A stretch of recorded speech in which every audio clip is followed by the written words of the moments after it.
Om Shri Gurubhyo Namaha. We begin Sutra-99. One who sees this way is Shiva.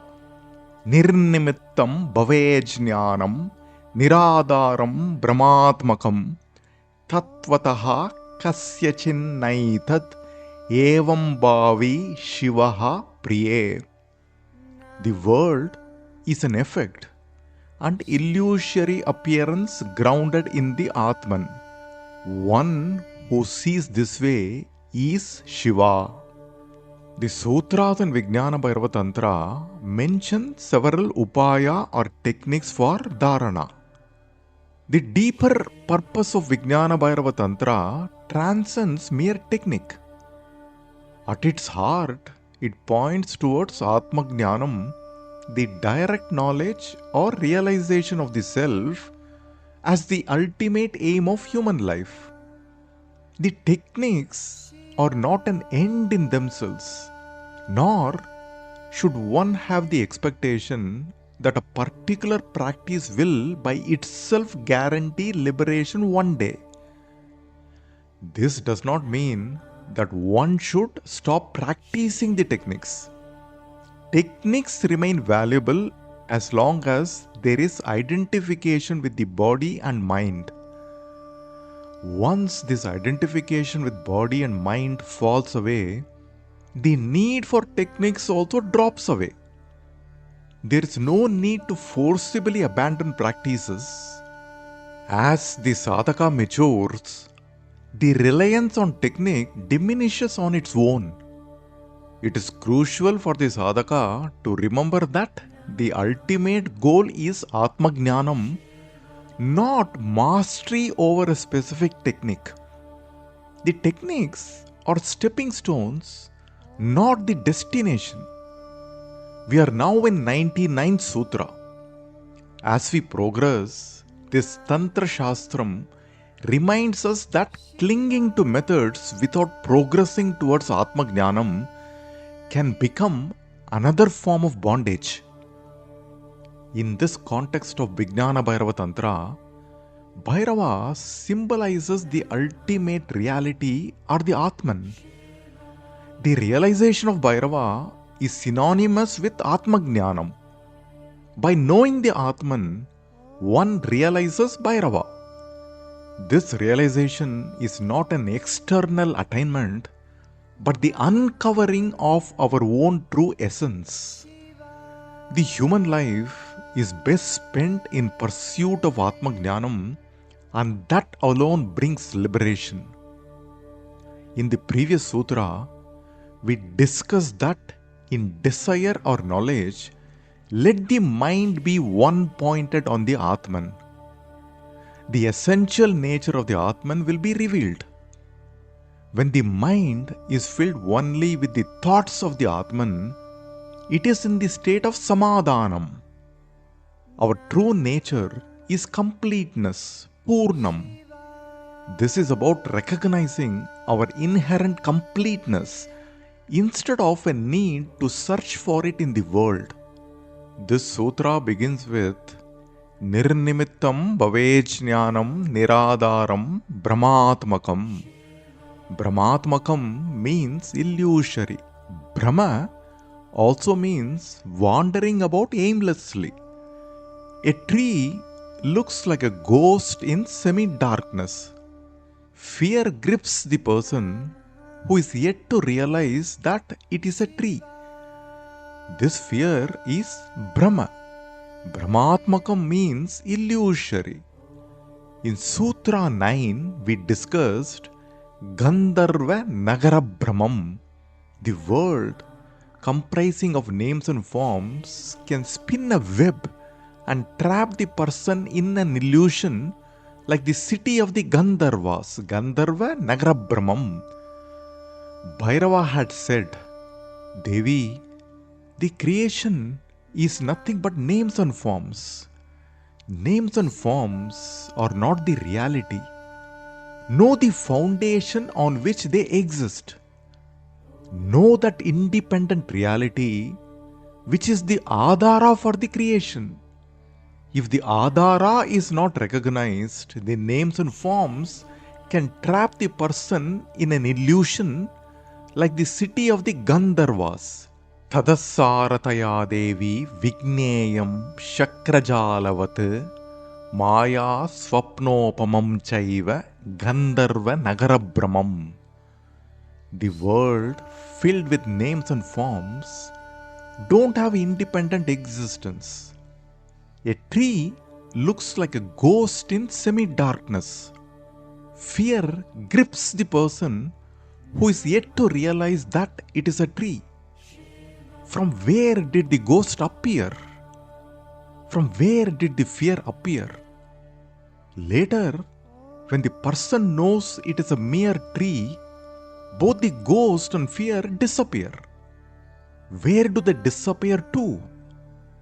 When you see the ghost, the tree is not seen. When you see the tree, the ghost is not seen. The world is a mere appearance. The Atman is the Adharam or foundation for the world. When our drishti is on the world, the Atman is hidden. When we are established in the Atman, the world disappears. When the mind is filled with Atma Jnanam, the world is not seen apart from the Atman. This is said as Nirnimittam Niradharam Brahmatmakam.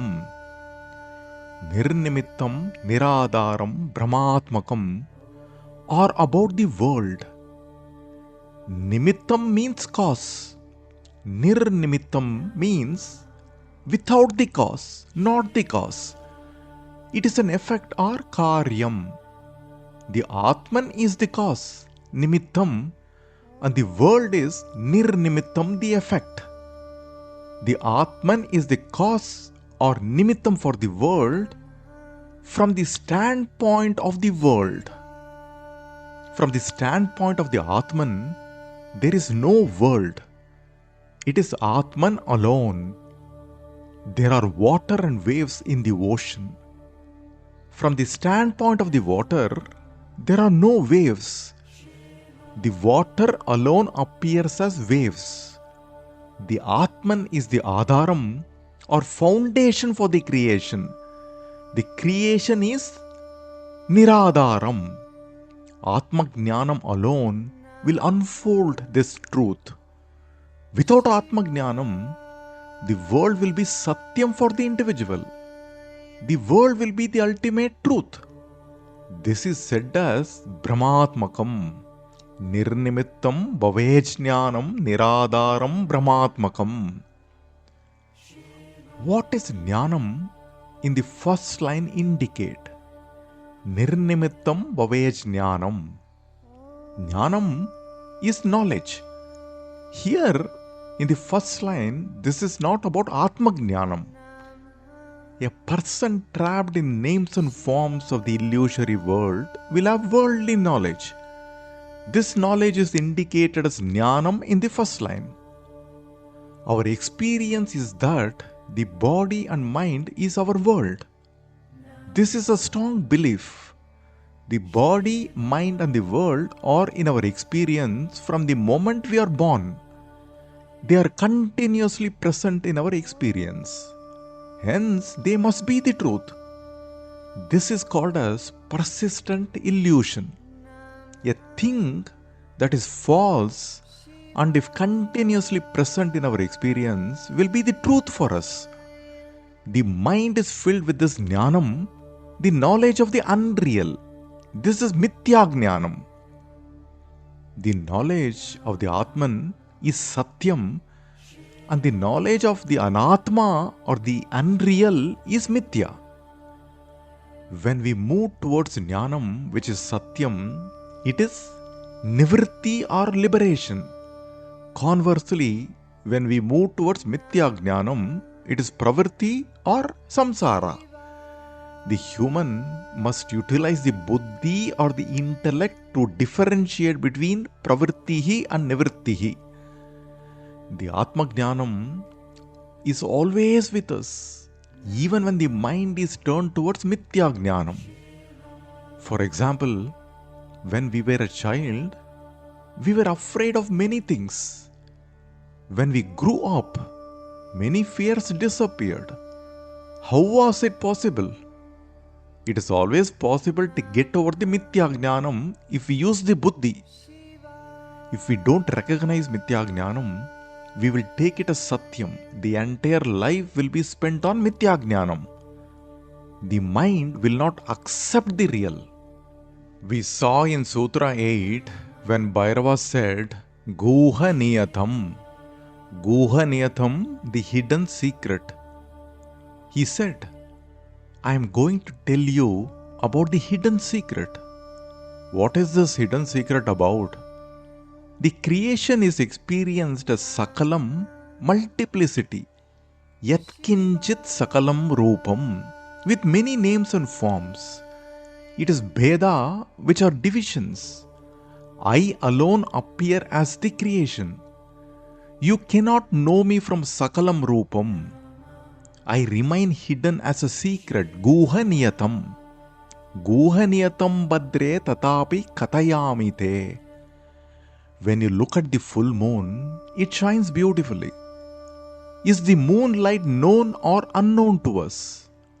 It is both known and unknown. The light is known to us as moonlight, but not as sunlight. The moonlight that we experience is the sunlight, the reflection of the sun. We recognize the light as moonlight and not as sunlight. We fail to recognize the sunlight. The sunlight remains hidden from our awareness. Yat kinchit sakalam rupam bhairavasya prakirtitam. The second line in this sutra says, Tattvataha kasyachin naitat evam bhavi shivaha priye. Evam bhavi means one who contemplates this way. Bhavi is thinking like this. Evam in this way. Thinking this way. Evam bhavi. Thinking this way about the Atma Tattvam. Tattvataha. How does one think about Atma Tattvam? Na etad. Not this. Not this. Atma is not available to the mind and the senses. It is not an object of knowledge. To realize the Atman, the intellect must be used to discard what is not the Atman. The names and forms in the world are not the reality. They are anatma. The anatma must be discarded from the mind. Na etat. This is neti in Vedanta. Not this, not that. It is negation where one systematically dismisses everything that is not the Atman. By asking continuously, what am I not? One moves past all identifications to realize the unchanging constant awareness, the very essence of being, the Atman. In the end, what remains is Shivaha. Bhairava says to Bhairavi in the sutra, Shivaha priye, I alone remain. Tattvataha kasyachin naitat evam bhavi Shivaha priye. The creation is only names and forms, Sakalam Rupam. We experience the creation in our awareness. The creation is alive in our awareness. The creation does not exist outside our awareness. This awareness is Bhairava. We are lost in the names and forms of the world. The creation does not have any independent existence outside the awareness, but looks as though outside. This is the play of Maya. The Sakalatvam Rupam is Maya. This is Moola Avidya. Hence, Bhairava says, you cannot know me. The true nature of Bhairava cannot be known through the names and forms in the world. I remain hidden as a secret. When you discard the knowledge of the object world that has filled your mind as not this, na etat, I am available directly as pure knowledge. When the sadhaka is established in Atma Jnanam, moksha is not Brahma anymore. Samsara is Brahma. Brahmatmakam. With wrong knowledge, we will be in Brahma, and Brahma will be Satyam, and Samsara will be the truth. Tatvataha kasyachin naitad evam bhavi shivaha priye. When the mind discards all that is anatma as na etat, neti neti, in the end, what remains is Shivaha. At this stage, having discarded the world, the senses are no longer flowing outwards. The eyes are shut to the external world. The yogi has turned inside. The yogi has arrived. The yogi has realized, I am that. It is my own self. This state is known as Nimilana Samadhi. Nimilana means shutting the eyes. The meaning must not be taken literally as closing the eyes. Eyes represent the sense organs, the Jnanendriyam. They are no longer flowing outside. The yogi is absorbed in his own self. As we progress with the sutras and Vijñāna-Bhairava-Tantra, we know by now that they are guiding us towards Atma Jnanam, the highest knowledge. This knowledge does not come and go. It is always there with us. It must be discovered. To discover this knowledge, we must first understand the nature of ignorance. We must start with ignorance. The ignorance will lead us to knowledge. When the tree resembles a ghost, we must start with the ghost and understand the nature of the ghost. The ghost will lead us to the tree. When the tree is known, the ghost will disappear. When the reality is known, the ignorance will disappear. Nirnimittam bhavejñānam nirādāram brahmatmakam tatvataha kasyachin naitad evam bhavi shivaha priye. The world is an effect and illusory appearance grounded in the Atman. One who sees this way is Shiva.